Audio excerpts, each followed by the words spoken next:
Hey there, everybody. Welcome to our The Blacklist Season 8, Episode 18 review.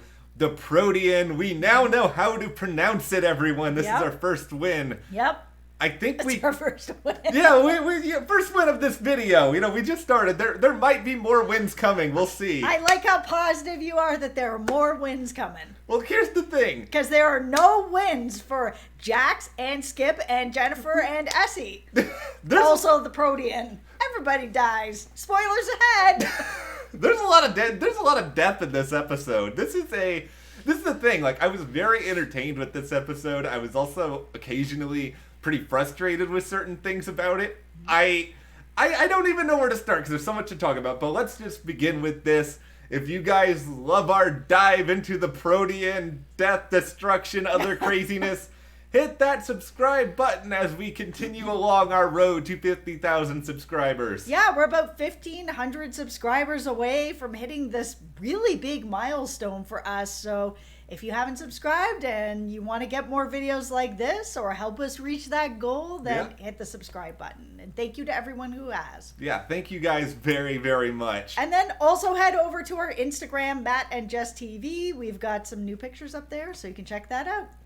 Okay, so here's sort of my big picture thought on this episode is that I hate the Protean, but I mean that in not even in a bad way. Because you know how I was saying that I think Ivan Stepanov kind of sucks? Yeah. The Protean does not suck. The Protean is like downright terrifying. This guy earned, I think he was like number 36 or something. He like murdered so many people. I think he's eligible for a promotion to like number 10. Not number 10 because it's Dembe, but higher up. Like, I was legitimately terrified of this guy. He was a really good character and a good sort of blacklister. There was a lot to him. We've had a couple of blacklisters have been kind of duds this season that it's just and you kind of don't remember them, and you were able to make some fun with their names, but that was about it. He was really an interesting, fascinating guy, especially with his conversations with Townsend, because Townsend is also terrifying. To hang up on Townsend, and then when Townsend calls him back to just scold him and be like, I will call you when I'm ready, it was good. Yeah, I both love and hate the Protean. I'm kind of I shouldn't say I'm disappointed he's dead because he killed a lot of people, but it's sort of like he was a good character. He was a good character. I have formulated an impression of the Protean as well. Here we go. Townsend, you will be informed of the kill when the kill is complete. Okay, it's actually not that good, but he sounds like one of those like weird like guy when you call phone support for a company or whatever, and they're like, please stay on the line. It will be 8 minutes. It's like he just feels like he talks in this like weird sort of monotone. Like he's so calm with his like, Elizabeth Keene will be delivered to you. Like it just 10 out of 10 impression, Matt. Okay, it's not even a good one. It's just that is the vibe. It's bringing me joy. Okay, that it is the joy that matters. The Protean brought no joy to anyone except for I don't even know if he took any joy in what he was doing. No, but he was a great character. I'm not surprised that he ended up getting killed. Wrestler ends up killing him, but it's kind of a drag that he's gone because he was good. He was a good character. Let's do the in memoriam now for all the people who died in this episode. Let's start with Jax, who died and then no one remembered whatsoever. Yeah, we lost Skip and Jax and Essie all at once in that apartment, and then later on we've got this whole thing with Liz where she's like, got the Protean in there. She's like, you killed my friends. You killed Skip. You killed Essie. I'm like, okay, there was 3 people in that apartment. Like, what about the third person? Then even at the very end when they're in the morgue and they're covering people up, I'm like, okay, that's 2. Okay. Where is Jax? Listen, Jax, maybe Jax is still alive somewhere. Or maybe Jax just isn't Liz's friend and she just didn't care about Jax at all. I mean, maybe, because she also lost Jennifer, her sister. So of all the people, that is probably the person she would be the most focused on. Yeah, let's focus on Jennifer here for a moment. Yep. There has been some speculation out there that Jennifer was going to be coming back. We've seen this in the comments, and I admit this is where I do not take a win. I take a big ol' L on this because I was just like, what are they going to bring Jennifer back for at this point? To kill her. Okay, I'm upset about this one. This one bothers me not because I understand why the Protean would do this. Like, that makes perfect sense. But it's like, we have so many unanswered Jennifer-related questions, including why Reddington gives zero you-know-whats about Jennifer at all. And it's like, with her dead, is she ever even going to come up again? Yeah, and also just for Liz. I mean, Liz thinks that her mother has been killed.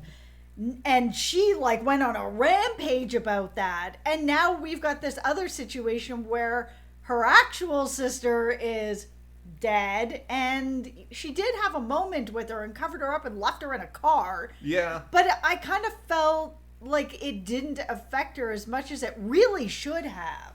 It was very, and I know Liz has gone through a lot, and she's lost Tom, and she's lost these other people, but... Of course, but she hasn't become numb to this stuff. Yeah. Because we saw her have this huge reaction about Katerina, her mother, who she thinks is her mother, was killed in front of her. So now we have Jennifer, who's also died in front of her, and the reaction was a lot less. And for me, I feel like she went through a lot more with Jennifer.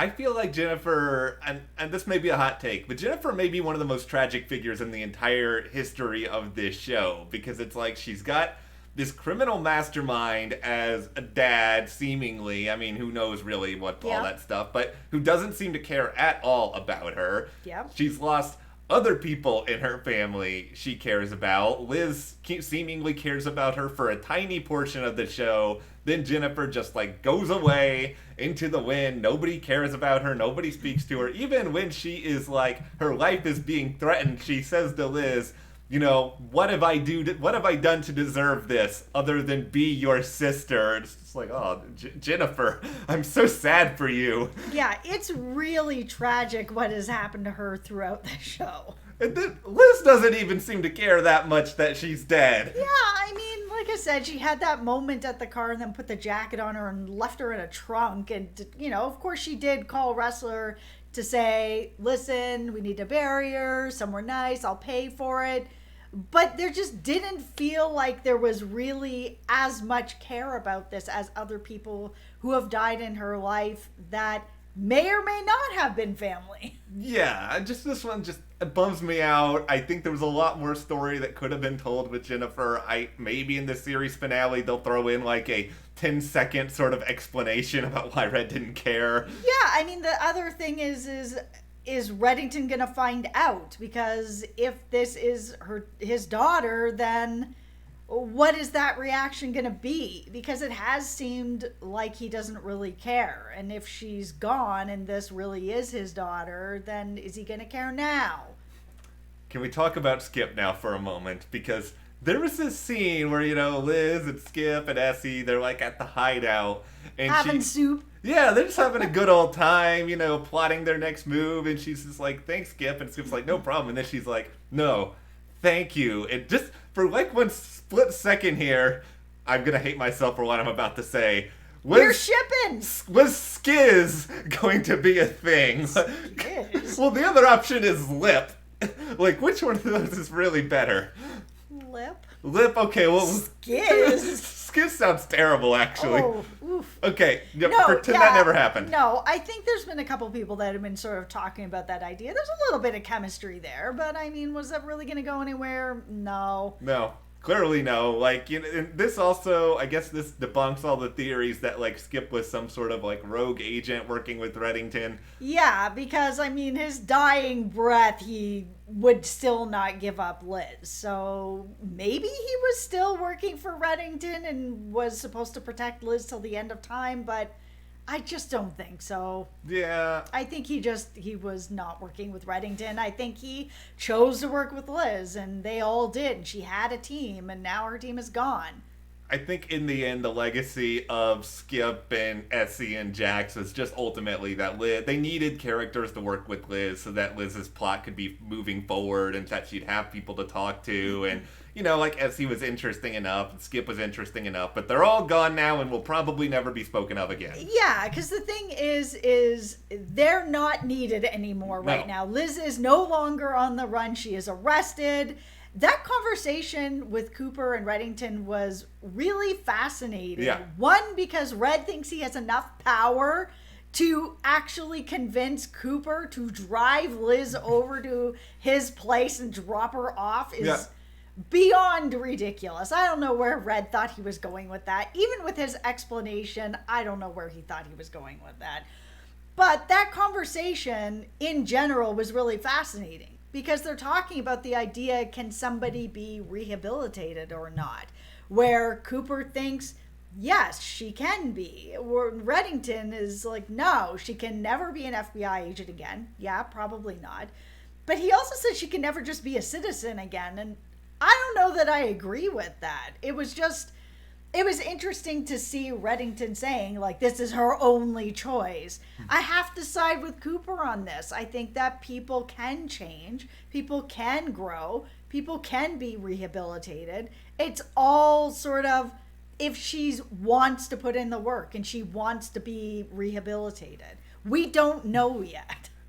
And I think it speaks to larger questions. Like, you know, the people have these arguments about the justice system all the time. And that's this is just sort of like a microcosm for it in this scene. And I do side with Cooper as well in the idea that, okay, you know, Liz is someone who has clearly done some really bad things, and they repeatedly show that they have faith in Liz. It's like, you know, I wouldn't have anywhere near the blind trust in Liz that some of these people in the task force do. No, but she's not a lost cause. That would be like saying that Raymond Reddington is a lost cause, and he's not either. Like, he is a criminal, but he also has a moral code, and there's a lot of good in him as well. Nobody is a lost cause. Except maybe the Protean.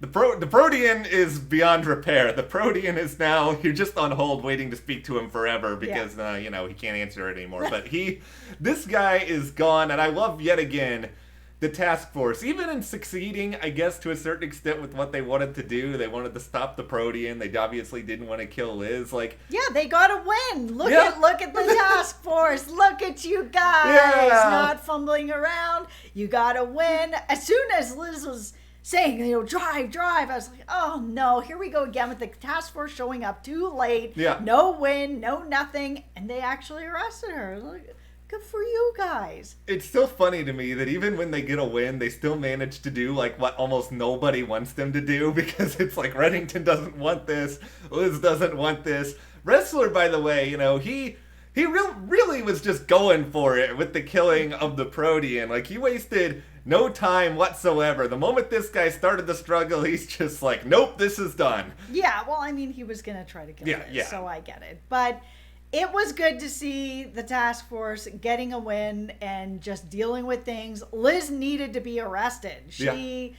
She has committed numerous crimes and almost crimes. She almost killed all those people in those planes. Like, I mean, this is where it was going. It had to go here. Yeah, and I'm excited about what kind of this new sort of era through the rest of the season is going to look like now, because I'm sure as heck going to be upset if they just release Liz in the next episode, because that kind of completely invalidates what they just did. No, they shouldn't just release Liz, but at the same time, I've long been saying in these videos, I don't understand how certain people like Wrestler are still on the team when they're insanely compromised. And same with Aram, also insanely compromised. Cooper is, you know, stood where he's going to stand, and Park is really like, no, I'm not having this. But there are people on this team that needed to be benched, like way earlier this season and never were. So are they going to have some super plot armor around Liz to make sure she doesn't go to jail?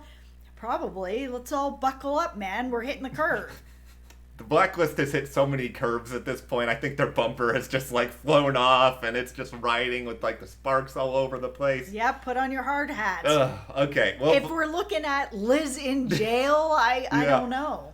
I do love the fact that they really hyped up this whole, Agnes is in danger in the promo, and it's just she wasn't at all. No. Not even for really a second. No, they didn't even bother showing Mrs. French either, which is just for all of our Mrs. French's Katarina theories. Yeah, I'm starting to feel like I'm taking an L on Well, that. I might be too, but I still really like that theory. That is where my heart lies with this right now. Thank you. It is intriguing. But I'm taking an L. Okay, you don't know if you're taking the L yet. Have faith. It could still turn around. Okay, I have one more thing to talk about before we get into Paula and whatever this was, because I have so many. That's Paula. That was so good. Can we talk about Paula? Okay, I gotta just say, this is my one weekly edition of really weird tangents that probably won't go anywhere, but hopefully a person or two understands. So, right. They had this music at the end of this episode. It was the same music they played near the end of Cape May, and I don't know if that means anything at all. Maybe the Blacklist didn't have rights to another song, and they just wanted to put it out there. Might be. This also sounds a lot like the City of the Ancients from Final Fantasy VII, and I understand this matters only to me, but that is all I'm saying. Let's talk Paula. It matters to you. It matters to me. It Oh, matters to us. Thank you. Okay. City of I've the just Ancients. roped all you guys That's into this. right. Let's all be excited. FF7 remake coming to PS5. Okay, all right. Okay, I loved the stuff with Paula. And Yeah. the biggest reason why I really loved the stuff with Paula is because this was her moment to show Reddington that she is really valuable to being part of his team and that she's able to read some situations better than him, which is nice. And that is something that then makes her this really good asset, where he was up there just, it was going so bad for him. I mean, he was so cute up there being like, and the raffle tickets, they're still on sale, or they're $10. I was dying. He's so adorable. But yeah, it was not going where it needed to go. It was cool to see her step in, get it all done, get it moving along. She's becoming a very important asset. I love so much about this. Like, I did love him talking about, because I've been to sort of like these Lions Club things, and like where they have, a lot of the older... Your memberships are due. Yeah, like I remember all this stuff perfectly, and I remember like the pancake breakfast you would go to, where there was like some old dude who'd be like giving you a bunch of kind of half-burned pancakes, Yep. but I think they nailed the setting of this. I also think they nailed the reaction to this, because if there's one thing that, people of a particular age do not enjoy, it is the idea of saying, you know what, your routine sucks, you're going to be doing this instead. That person yelling, bingo, I got the dead guy was the best. Oh. This whole scene was so enjoyable. The writing was so good. The acting was great. It was so fun. Okay, this is my only, please don't come at me for this. This is the only thing I was kind of like in the midst of all this. I was just sort of thinking, Liz is off somewhere, like potentially almost dying because the Protean is just like murdering everyone around her. Right. And here is Reddington at a bingo hall, like trying to win over all these old people. He needed the information. He couldn't rush it. It was so absurd, and there's a big part of my brain that's like, should I really be buying any of this? But at the same time, it was just so much fun. 10 out of 10. I bought all of it. I loved it. It was really good. And like I said, the biggest thing I really liked is that Paula is becoming a more important part of his team, and she is showing her worth of how she's able to help in certain situations, and I really love it. She is adorable, and Reddington is adorable. That even got up there and he's like, "Hi guys, I'm Steve." Wait, no, it's Father Steve or Reverend Steve? Reverend Steve. I don't remember his official title anymore. Yeah. This was a fun story for Reddington in that way. I'm so curious to know exactly where it's going to go from here. We'll have a preview up before too long. Yep, look for that early on in the week, Monday or Tuesday, somewhere around there. Okay, well, we got to hear from you guys now, though, about the Protean. Like, is this, like, legit one of the best, like, one-off Blacklisters we've ever had? Yeah, he was good. Like, who are these deceased characters are you going to miss the most? Are you mad about the lack of Jennifer-related answers? Let us know in the comments. And if you do like this video, give us a like, subscribe, support us further. Check those links to the store on our Patreon. We'll see you here next time.